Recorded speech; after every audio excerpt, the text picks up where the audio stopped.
Nobita और जादुई आईने वाली शहजादी। गर्मियों की दोपहर थी। नोबिता ने होमवर्क का सोचा और फौरन लेट गया। ओह, ये जिंदगी कितनी बोरिंग है, काश कोई मुझे किसी और दुनिया में ले जाए। तभी उसके कमरे में पड़े पुराने आईने ने चमकना शुरू कर दिया। एक रोशनी का धमाका हुआ और आईने से एक हसीन शहजादी बाहर निकली, सुनहरे कपड़ों में, चेहरा चमकता हुआ और आंखों में असरार। मैं एक जादुई दुनिया से हूँ, एक आईने में कैद। सिर्फ एक सादा दिल इंसान ही मुझे आज़ाद कर सकता था, और तुम वही हो। नोबिता ने हैरत से कहा, सादा दिल? ये तारीफ है या मजाक? नोबिता ने घबरा कर फौरन डोरेमोन को बुलाया। डोरेमोन ने कहा, क्या अब तुमने वाकई कोई बड़ी मुसीबत मोल ले ली है? शहजादी ने कहा, एक खौफनाक बला मेरे पीछे है, अगर वो इस दुनिया में आ गया तो सब तबाह हो जाएगा। डोरेमोन ने निकाला एक खास आला, जादुई आईना एक्सप्लोरर।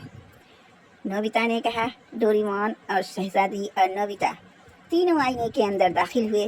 वो दुनिया अजीब थी। दरख्त उल्टे लटके थे, वक्त उल्टा चल रहा था और जानवर बोलते थे।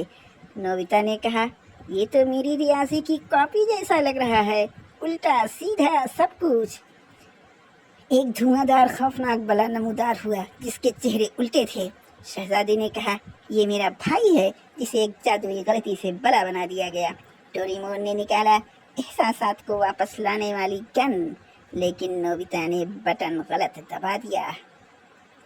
सब डर गए। बला आगे बढ़ी। नोबिता ने एक और बटन दबाया और गन से रोशनी निकली जो सीधा बला के दिल तक पहुंची।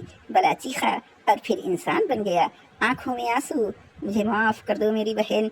शहजादी वापस आईने की दुनिया को रवाना हुई। जाने से पहले उसने नोबिता को एक तोहफा दिया। ये मशीन तुम्हारा होमवर्क खुद करेगी। नोबिता, ये तो मेरी जिंदगी की सबसे बड़ी जीत है। अगले दिन शिजुका हैरान हुई। नोबिता, तुमने होमवर्क वक्त पर कर लिया?